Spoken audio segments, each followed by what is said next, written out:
It's our next guest is Dr. Ruth Heidrich. When I was planning this conference, well before that, I was asked, I think Doug, people that should be on OrganicAthlete's sort of health and nutrition committee, who he thought should be on it. And the first name he came up with was Ruth Heidrich, and I'd heard about Ruth, and I was like, wow, that'd be great. So I emailed her, and it was like within 5 minutes I got an email back, and she was like, yes. And I was like, wow, okay. And then I told her we're having this conference, and I think before I even asked, it was like, yes, okay. And so, we wanted somebody to talk about what it takes to be vegan in the long term. You hear a lot of stories of people who have gone vegan or gone vegetarian, and they stay that way for a couple years, and then it just doesn't work out for whatever reason. Ruth has been vegan for 23 years. She's a tremendous athlete. She's won 900 now. She's going for 1,000 gold medals in running, in triathlons. And we serve on VUNA together. We're both counselors on the Vegetarian Union of North America, so that's been an honor to work with her. I was very pleased to begin working with her. So I'm going to hand it over to her and let her talk about long-term vegan success. Yeah, great. Thank you, Bradley.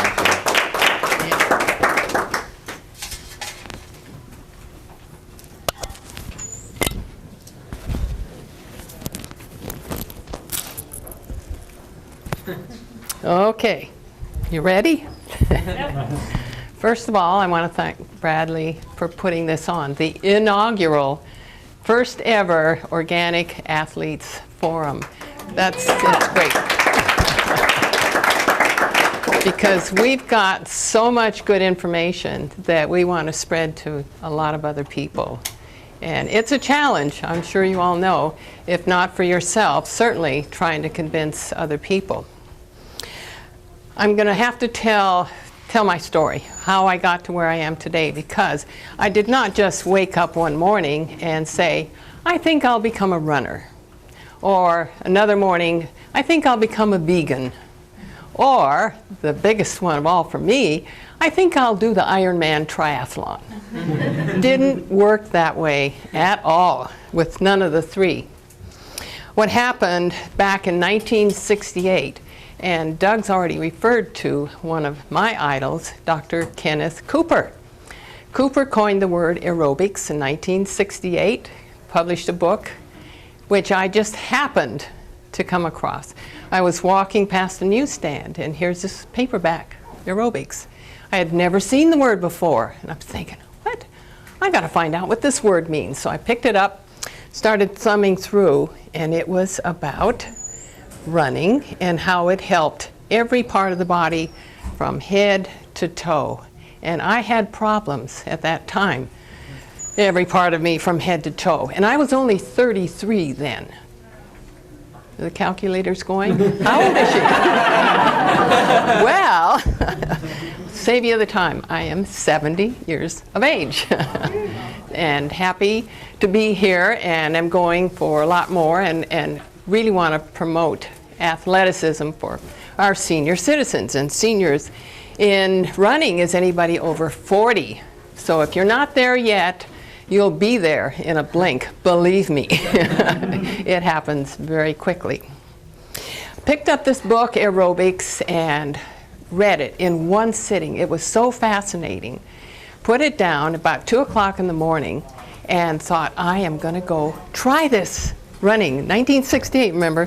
This was when if anybody was caught running, they were sure they were being chased by the police or something really strange, because when I started running, people would look at me and I'd get these weird, sometimes cars, I know they'd come right at me.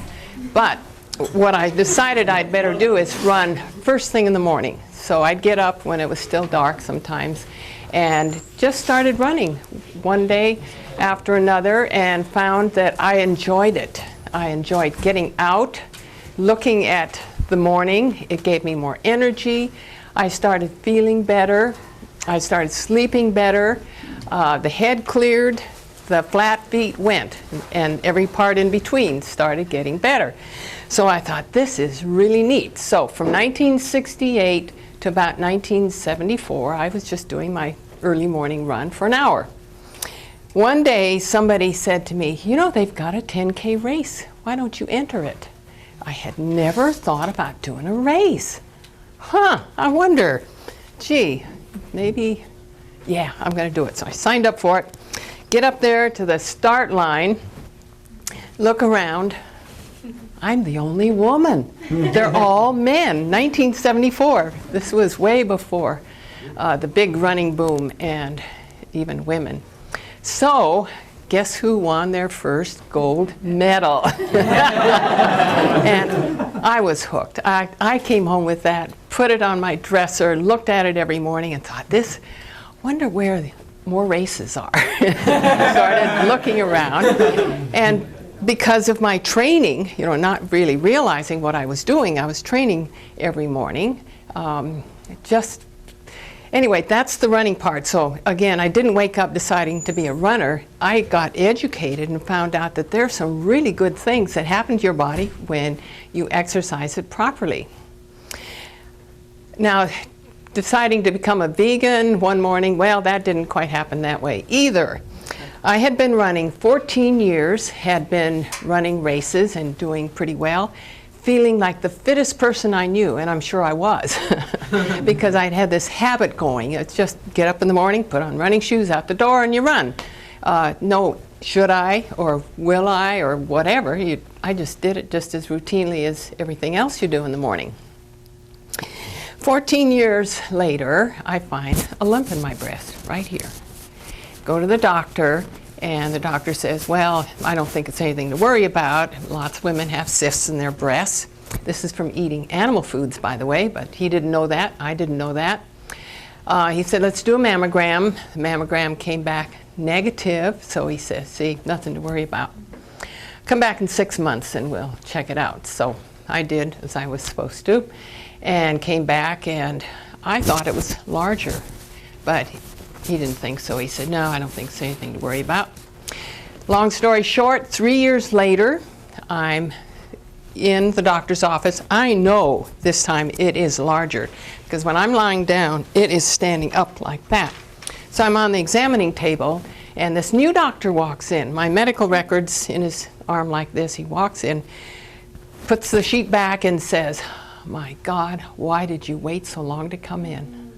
And I just panicked. I thought, here I've been doing everything that I thought I should be doing, running, being really healthy. I thought I was eating right. I had given up red meat years before and was eating chicken and fish and low-fat dairy, you know that story. And thought I was really healthy. And how could my body have betrayed me this way? He got me up off the table, took me by the elbow, and marched me down to the appointment desk and said, schedule this lady for surgery ASAP. So that was quite a shock, as you can well imagine. I was then 47 years old, thinking I am way too young to die. Although I did look at 50 around the corner, thinking, well, life's over with at 50, right? You know, you're too young to really get it. But when you're 40-something and you think you remember your grandparents in their 50s and 60s, you're thinking they're really old. I know with mine, I did not want to be like my both grandmothers, you know, had bodies like this and like this, and just run. My grandparents run. My parents. I mean, this was so different, and I had envisioned my life from here on out was going to be so different because I was into sports. And then this breast cancer thing comes along, and think, my God, what happened? Well, I had the surgery. The tumor was the size of a golf ball. It had spread to one lung and my bones, and some of the doctors said, because I went to a bunch of them, saying, how could I have been so healthy? How could I have cancer that spread through my body? And they said, we don't know what causes cancer. They didn't tell me that it doesn't happen in other countries that don't eat the way we do. They did say that, well, exercising is good and it shouldn't have happened to you. And I'm saying, well, yeah, it did. Why? So I started doing some investigation. Why? Because I was doing everything right. went to see the third, fourth, fifth doctor. The seventh doctor I went to see was John McDougall. Anybody heard of John McDougall? Some of you haven't, right? Have not heard of John McDougall? Well, he practices in Santa Rosa right now, but back then he practiced in Oahu, in Kailua, Oahu, in the Hawaiian Islands, which is where I lived at the time, which was so fortunate for me. Because I had just gotten out of the hospital, saw this newspaper ad, literally a two-liner, still have it, says, wanted women who have or have had breast cancer to participate in diet research study. I thought, perfect. I was already a graduate student. I was well on my, in fact, all but the dissertation to a PhD in psychology. So I knew research study, boy, that's what I want to do. So I called him up and got right through. How many times do you call a doctor's office and the doctor answers? That never happened. He said, get your medical records and come over to the office as soon as you can. He greets me at the door, and I'm thinking, this is no ordinary doctor. Sits me down. 2 hours later, I'm a vegan.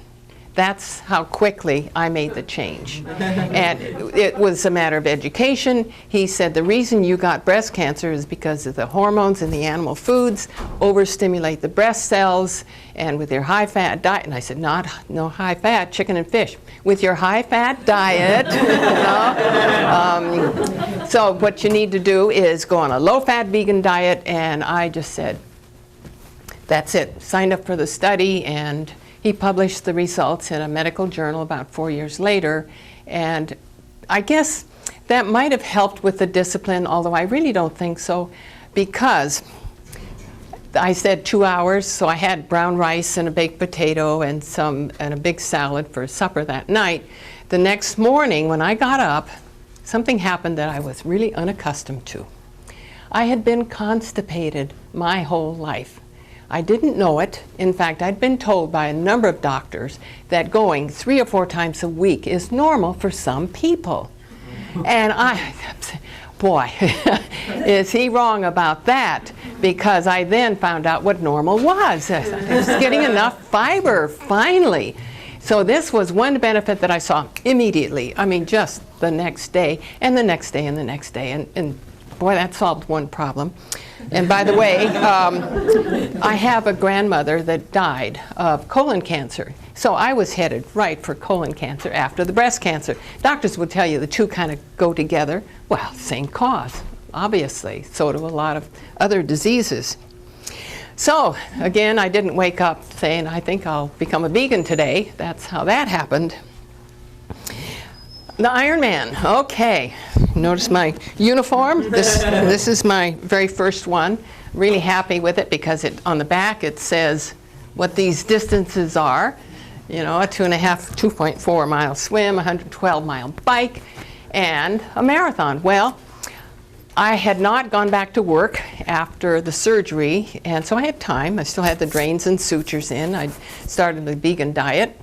And I'm doing some channel surfing, run through the TV, and I just happened upon the ABC Wide World of Sports.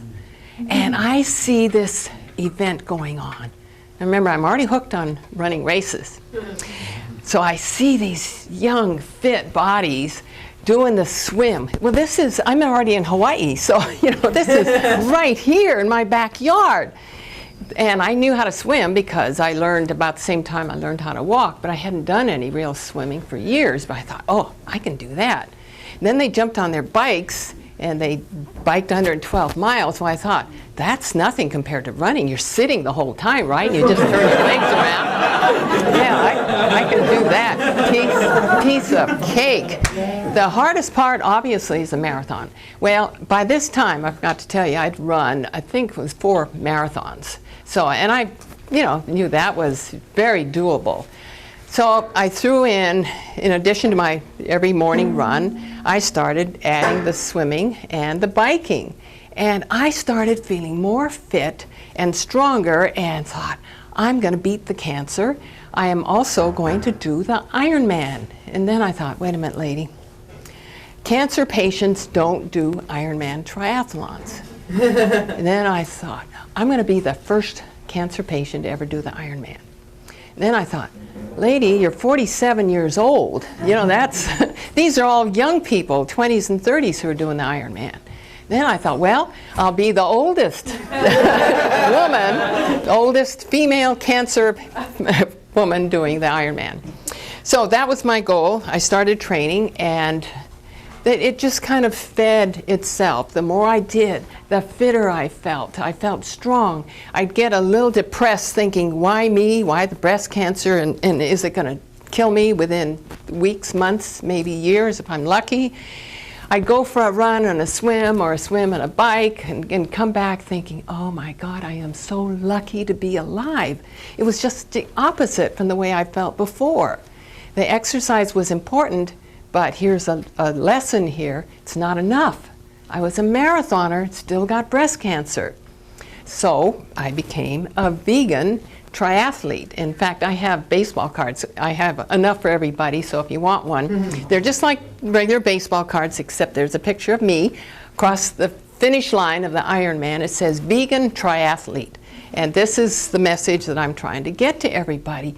This is the way to have exercise be fun, be competitive, because what I found, I don't know about you, but the best way for me to push myself is line me up at the start line, have the gun go, and see who wins. I've always been a little bit competitive, and still to this day, you know, it's fun. Now, in terms of advantages, recovery, so many races, 900, as Bradley said, and I'm going for more. How do you get that many races? Well, Doug Graham mentioned this morning, people don't train, they just compete all the time. I didn't quite do that. I trained every day, but I entered as many races as I could, as many as I heard about. I went everywhere. I ran the Great Wall of China. I've done the Moscow Marathon. I've done Boston. I've done New York City. Total of 67 marathons.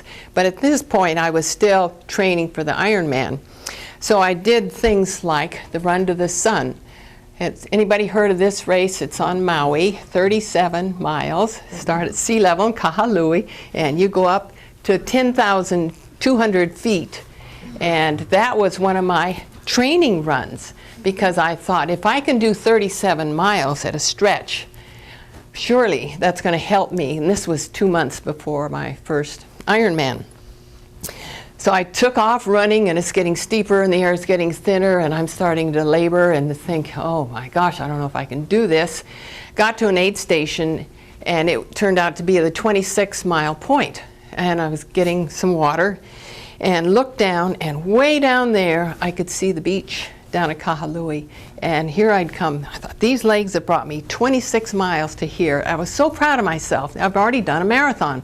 Then I looked up here, 10 more miles, and they were almost straight up. And I thought, oh my God. Then I said, lady, do you think this is tough? Just wait till the Ironman. And that just energized me. It just got me going again. Crossed the finish line, and guess what? Another gold medal. There weren't a lot of women in their late 40s, and that is one of the reasons why I did so well, but not always. There are some that I really had to bust my butt to get across the finish line before they did. And it just made me stronger. Looking for other races, well, there was, I remember one time, Ala Park, there was a state championship 5K. And here I was going for state records because they were so soft. I mean, most women thought running, how many of you remember back a few years ago they told women not to run because their uteruses would fall out? You know, literally, one medical doctor thought that that's what would happen. And then all the rest thought that running was going to wear out your knees, that cartilage from running was going to destroy knees. So there weren't a lot of people, women, especially older women, running. So I was going to set a new 5K record at Ala Beach Park, and that race started at 7. Well, there was a triathlon in Kailua on the other side of the island that started at 8. And I thought, wow, what training for the Ironman. What I'm going to do is do the 5K starting at 7 o'clock. I'll be through by 20 minutes after. Park the car right by the finish line. I'll have them hold my gold medal, right? I'll pick it up later. And jumped in the car and went across the poly, and I'd already told the race director of the triathlon that what I was going to do.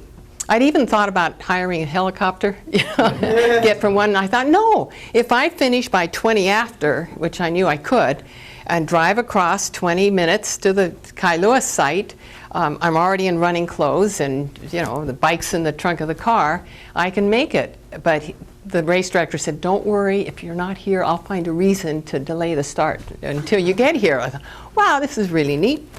Didn't need to do that, got there, and here I'm doing 2 races in one day. One weekend, I did 3 races in one day. Did 3 marathons in 3 weeks, really going guns. The reason I'm mentioning this is because with the vegan diet, the recovery is so fast. I was ready within hours to go again, whatever it was, training. If it was just a run, I knew I still had to bike and swim that day.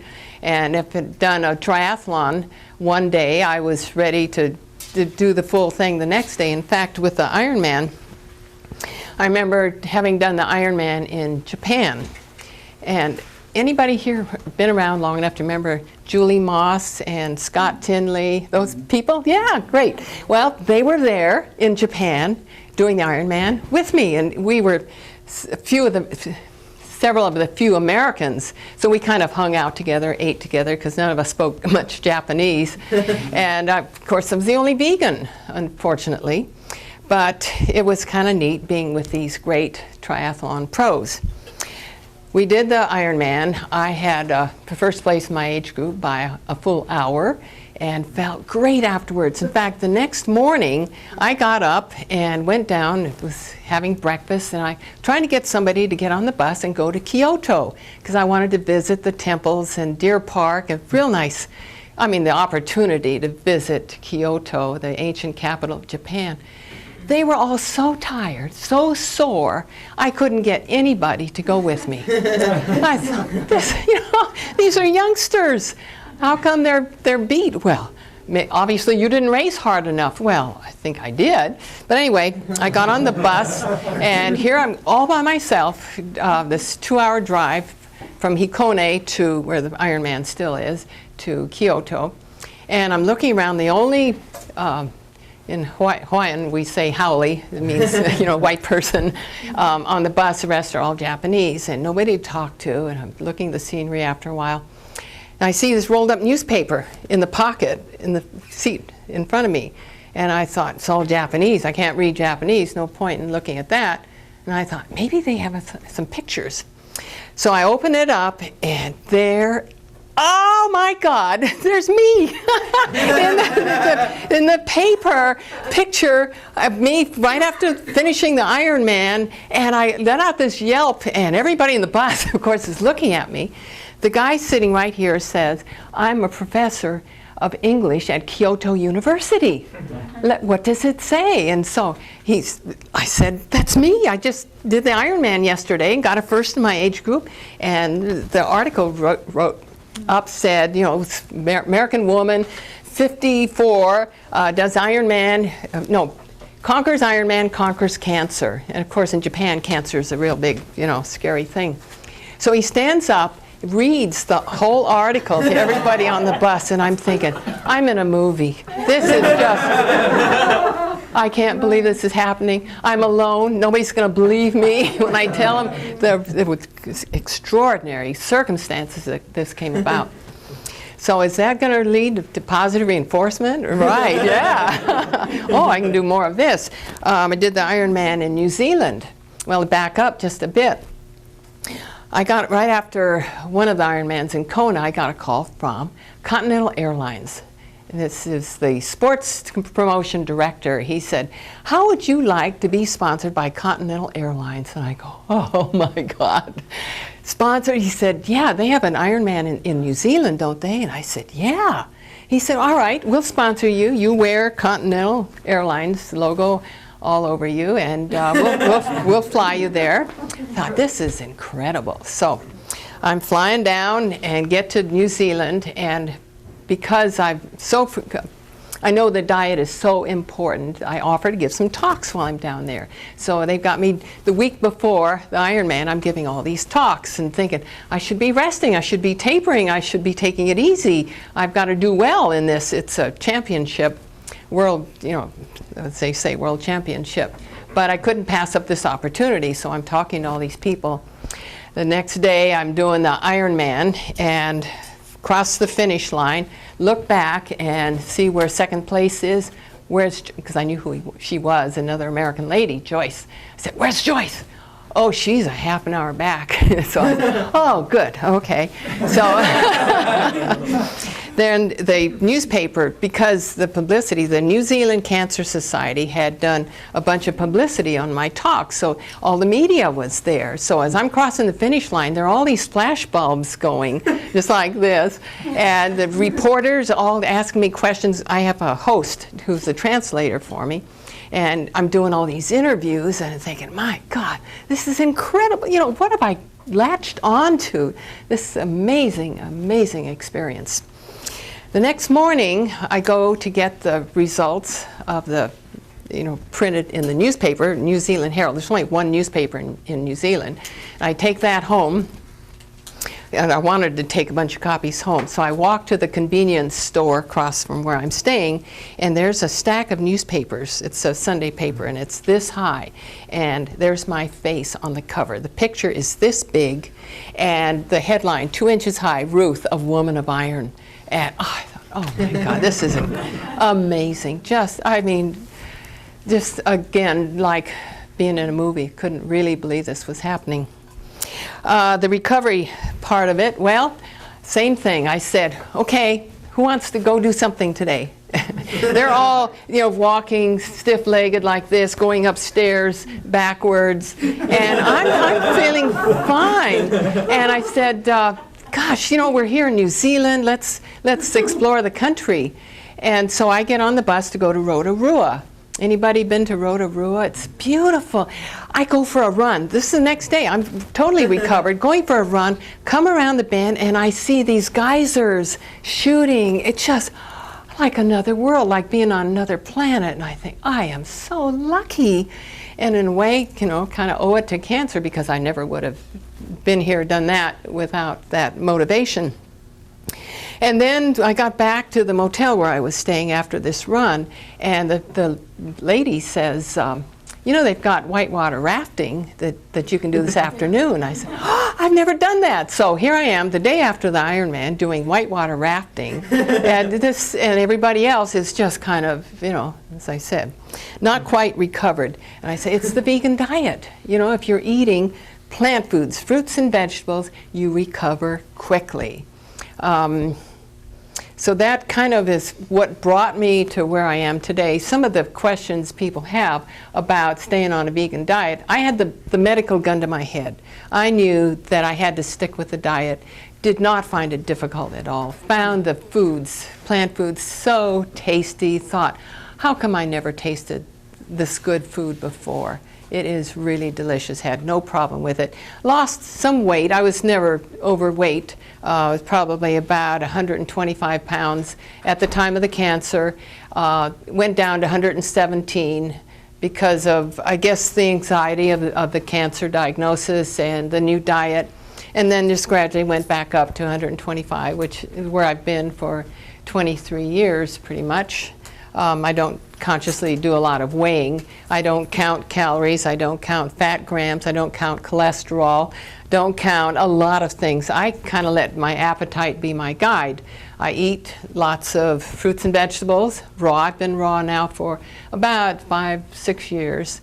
I'm not a religious fanatic about it. I make exceptions, hopefully fewer after this conference, on the way home. Right, Bob? We're going to be a little more strict on the raw foods. Let's see, what are the other objections that people have had problems with? Losing weight, that'll normalize after a while, because what most people need to do is just eat more. And isn't that fun? To tell somebody, oh, you just have to eat more.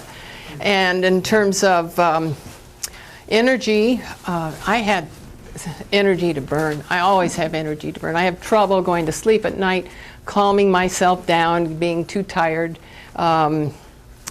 Wake up, most of the time, just ready to go for a run, regardless of what's going on. I bike an hour a day. I probably do in Hawaii, when I have my usual routine, I'm not traveling, I do a mini triathlon every day. Because if I skip one of those, it feels, like juggling. You have the 3 balls in the air. If you let that one go, you got to catch it. And then another one, you got to catch that one, and another one. And so I'm doing 2 or 3 hours of exercise a day because I love it. And I'm eating raw fruits and vegetables because I love them. So for somebody to say, how do you do that? Where do you find the discipline? You'd have to hold a gun to my head to make me eat animals. After the change in diet had taken place for a couple of years, I started thinking about the animal rights, became sensitive to the plight of animals. And so running out in the country and seeing a cow, I wanted to hug him, and talk to him. I see birds and I talk to them. We have Patrick in the Veg Society of Hawaii who brings a chicken to the meetings because he wants people to pet the chicken and see it for what it is, a loving creature, not food for people. Any other objections? I can't think of any. Let me open it up to any questions. I don't know how I'm doing on time, but I'd much rather this be interactive if I could answer questions or anything. Yes? Did you go through chemotherapy as well? I'm glad you asked that. No. No chemo, no radiation. That was a condition of entering Dr. McDougall's study. He wanted to say, see, it's the diet that made the difference and not the chemo and the radiation. And I was so relieved. How was the diet different compared to a raw diet? What was your diet then? Then it was a lot of oatmeal and baked potatoes and brown rice was the main difference, and cooked vegetables. They still had a lot of raw fruit. Gradually started leaning more and more. Well, I have to say, Doug's book, Doug Graham, Grain Damage, made a big difference, and I started educating myself in terms of what grains did to me, and so I gave those up. And in terms of making changes in your life, education is so important. If you understand what's going on in the body, it's much easier to keep on the path that you want to set out for yourself. Who knows what the #1 cause of death is in this country? Anybody? Ignorance, ignorance, ignorance. Gotcha. Because if you get the information, you're going to prevent heart disease, cancer, diabetes, stroke, osteoporosis, arthritis. I could spend an hour on each one of those diseases and show you how eating animal products causes one grand disease. And these are just all the side effects that we're inflicting on ourselves. So you have to get educated first, get rid of that ignorance, then you have to make a choice. Every day you have choices. You can eat this or you can eat that. And that choice becomes a decision that you make. I'm going to decide this is my choice, and it's going to be plant foods. And then you have the commitment, you stick to it and say, that's it. It's not like it with my starting to run every morning. There was no should I or maybe or if. It was a given. You just do it. By the way, does everybody know that Nike was female? She was a goddess. I found that out and I thought, yay, all right. Nike is female, feminine. So after the education, the choice, the decision, the commitment, what keeps me going are the results. Seeing as when I hit 60, I remember I told you I thought 50 was the end. Well, I found 50s were fabulous. I was traveling all over the world doing all these great things written up in newspapers and all that. But I knew that when I hit 60, that was payback time. That was when I was really old. Well, I hit 60, and I was actually thinking about writing a book called Sexy 60s, because I thought, wow, it's not over with, it is still going strong. And I've got to tell people, yeah, this is how you do it. You got to eat right, and you got to exercise right. And then when I was looking at 70, I thought, well, for sure, now 70 is the end. Well, it's not yet anyway. I'm 70 and a half. I'll be 71 in February, and thinking, you know, maybe I was wrong about, since I was wrong about all those other decades, maybe the 70s will be just as good. So I've written a couple of books, Race for Life, which that title is so meaningful to me on several different levels. I was racing for my life, but the Ironman kind of became an epitome of my race for life. We're all in a race for life. We just don't always know it. We're all starting at this start line, and the gun goes off, and some of us aren't going to make it because of ignorance. And in fact, it was Dr. John McDougall who kept saying, I guess it was after my first or second Ironman, he said, you have got to write a book. You have got to tell people what I try to tell them, but they won't listen, and here you're living it. So that's when I wrote A Race for Life, and that's out there. And then a year and a half ago, Martin Rowe, who's one of the founders of Lantern Books, said, why don't you write a book on elder fitness? Well, elder, as Roz can probably tell you, elder is the same as in England as we have senior here. And I thought, elder, you know, that's kind of a strange name. I said, how about senior fitness? And he said, oh yeah, okay. So senior fitness just came out this year. And I have a chapter on each one of the top 10 killers of Americans and how each one of those diseases is affected by diet and exercise. They're both so important. You can't have one without the other. I go through the top 10 drugs that most Americans are on, prescription and non-prescription drugs. You go through the pharmacy and you look at this array of drugs that people can buy. It's incredible. From acne medications to zinc, zits, the same thing. Everything in between. Heartburn is from eating animal products. Constipation, I already told you about. Arthritis, my arthritis disappeared. I'd been on arthritis medication for years at the time of the change in diet. Dr. McDougall says, stop that drug, you don't need it anymore. And he was right. Whatever medication, there's usually a reason for not having to take it by changing your diet and exercise. Okay, any more questions? I've started off again. Yes?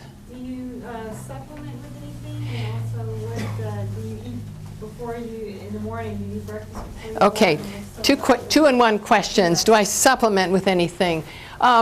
B12 is the one thing that I've been watching. I didn't need any kind of supplement before. In fact, when I went in to see McDougall, you fill out history, you know, all your illnesses, sicknesses, drugs you're on. I wasn't on any drugs other than the arthritis medication, which is very similar to Vioxx. It does the same thing to my body. But I had the list of supplements this long. I was taking everything, along with, you know, having switched to chicken and fish, thinking I'm doing the best thing. He looked at that list and he says, my God, why are you taking all these? And I said, I was just trying to be healthy. He said, stop them all. You don't need anything. B12 was the special case, and I monitored my B12 for 18 years. My B12 levels were fine. Then they started dropping. So I supplement with Red Star nutritional yeast. And still monitor. I'm not sure that's the best way to do it. Sometimes just pop a B12 pill, but this probably long term. Do I eat anything before? No, I can't. For some reason, if I eat first, anything first, it just kind of sits there, a big heavy lump in my stomach.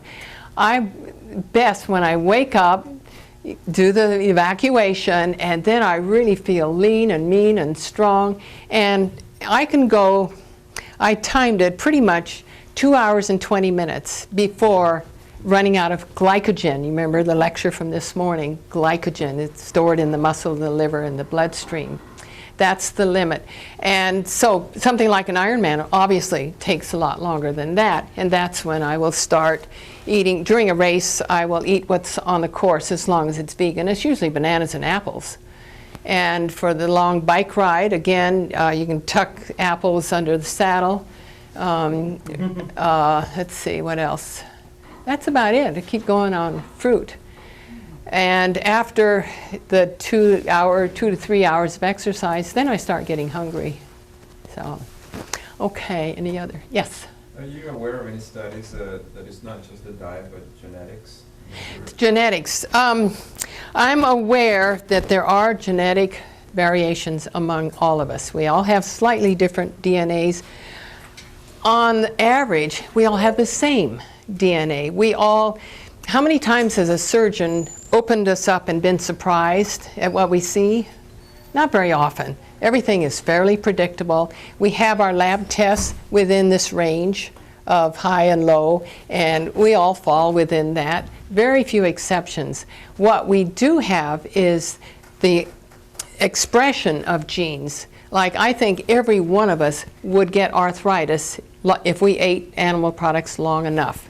We would all have heart disease sooner or later, all of us, by eating animal foods. Sometimes you get one before the other. I got the cancer first, but I would have eventually had heart disease because Dr. McDougall, when he looked at my medical records, he said, you know, with a high cholesterol like this, you are at as great a risk of dying of a heart attack as you are the cancer. And I'm thinking, you know, I'm a marathoner, for God's sake. And yet I had a high cholesterol, and that's thank you, chicken and fish, for doing that for me. So the genetic is something we can't do anything about. If you're eating the way we're talking about, raw vegan, and exercising a lot, all those bad genes will never get expressed. And you will probably live pretty close to the full lifespan allotted to humans, 120 years. So that's what I'm going for. So, yes? Did you ever meet Jim Fixx in your early years of training? No, but I did read his book, and I want to tell you, I know what he ate the night before he died. Jim Fixx, does everybody know who he is? Yeah, the Complete Book of Running. It was my Bible. I read it. He didn't do what he should as far as diet was concerned, although he thought he ate a healthy diet, but it was a chicken and fish. Yeah, seafood was his main dish. Kenneth Cooper, by the way, Kenneth Cooper, I told you about him in the beginning. When I finished the manuscript for A Race for Life, I ran it by him. I said, I want you to read this because you are the man who got me started running way back in 1968, and I would love your endorsement of this book. He read through the manuscript. I gave it to him on a Friday. Monday morning, the telephone rings, 8:30. I'll never forget it. So this is Kenneth Cooper. I thought, oh, that's like Jim Fixx, you know, the same, oh my God. He said, I just finished reading this manuscript. I can't believe what I just read. And where do you get your protein? He honestly said that. And then he said, and I don't see where you get your calcium. He said, and I've never heard of a woman with cancer that old, that age, he said, doing it's a bunch of Ironmans. He said, will you come to the Dallas, the Cooper Clinic? He said, I want to run every medical test in the book on you and see what condition your condition is in. So he told me about Jim Fixx at the time. He said, I got Jim Fixx in, but I could not get him on the treadmill. He just kept making excuses. I jumped on the treadmill. I said, yes, test me. He said, I want you to set a world record in fitness for your age group. And he chuckled and he said, I bet you can do it. I said, oh, give me the chance. So the week before, I was doing the Tulsa 15K, and it was world champion, or state, national championship. So I was going all out for that. I got it, got on a plane, flew to Dallas, and he said, you have to rest. You're supposed to not do a race just before you're being tested to set a new world fitness record. I said, I'm all recovered, and that's the vegan diet. But he still, to this day, does not believe that a vegan diet is as powerful as it is, that you still are deficient. He's got a staff of dietitians who tell him that you cannot get enough protein and calcium in your diet because this is what the dietitians are taught. You know, the materials are given to them by the meat and dairy industry. So, and it would finish that story. He puts me on the treadmill and he said, okay, 26 minutes is what you have to beat to set a new world record. And so I'm running. It's the bulky protocol, if any of you know what that is. It starts out slow and flat, and it goes faster and faster and steeper until pretty soon it's going to win. There's no question. Nobody has ever beat that treadmill. So I'm going along, and at one point he says, okay, you've just passed, and he's got me wired for everything, you know, blood pressure, heart rate. And he says, you've just passed the male age 30 superior fitness category. I go, all right. Here I am in my 50s. And then kept going, and he says, okay, how are you doing? Fine, fine. And I thought, I can go forever. Well, that didn't last long. Because all of a sudden, I'm starting to breathe very hard and thinking, uh-oh, I got to start running. Up to this point, you know, I'm walking fast, and he said, well, don't start running until you absolutely have to, because it's going to take a lot more out of you. And I said, to keep up with the fast treadmill, so I started running. He said, okay, 10 more seconds, 9, 8, 7, down to 0. You did it! You set a new world record! I thought, oh, how neat, how fantastic. And so I had this interview, and actually he had the first interview, as I'm on the table and getting rewired, and my recovery rate, which incidentally was very fast. He said, see, she's proven what I've been saying all along, that exercise is extremely important. Not a word about diet, you know, still. Let's see, there are a couple of other things I wanted to tell you. Oh. Yeah, what? On the issue of calcium, have you had any calcium Bone density. Oh, I know one thing. Lantern Books has set up a whole bunch of radio interviews, and Monday I did 2 of them. And one of them, this woman, announcer, was setting my introduction, and she says, and Dr. Ruth has the resting heart rate of a 44-year-old woman. And I'm going, you know, I'm on the phone, what? And then I realized she had read that my resting heart rate is 44. And I couldn't correct her because I was, you know, she was doing the introduction. I wasn't a live mic yet. And then I forgot, once the interview got rolling, the resting heart rate of a 44-year-old woman. I thought, oh my God. Yeah, so ignorance, you know, all over the place. You know, the 44 resting heart beats per minute is that of a pretty good athlete, especially female, which normally run higher. What you asked me, the bone density, because my mother and both grandmothers, father and mother, genetic factor again, had osteoporosis. And I was sure, giving up dairy, that I was going to get osteoporosis. Dr. McDougall laughed. He said, with all your running, he said, you are not going to have to worry about osteoporosis. Just to be sure, I went and had a bone density test. Now, well, I won't bother writing. 411 is the average 30-year-old female at peak bone density, 411. I came out at 444. Obviously way above, and here I am at 50 years of age. But then, in fact, Dr. McDougall said, see, I told you you had nothing to worry about. But I was just going into menopause, and we all know what happens at menopause. Your bone density goes down like that, right? So I had a bone density the next, actually I waited, I think it was 2 years, and it was, in the meantime, I was doing all these Ironman triathlons, and it had gone up to 466. So it was going up through my 50s. And Dr. Shintani, who's my co-host on the radio show Nutrition and You in Hawaii, said, an MD said, this never happened before. We've got to write this up for a medical journal. This is so unusual.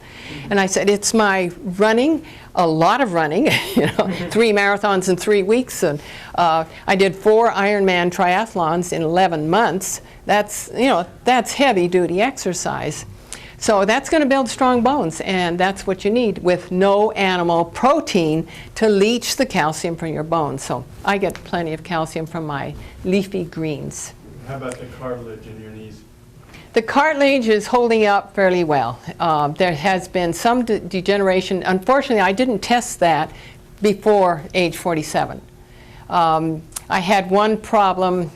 I've had accidents. There's been no question about that. I've been hit by trucks twice while bicycling. I have a titanium rod in this leg, this big, that diameter.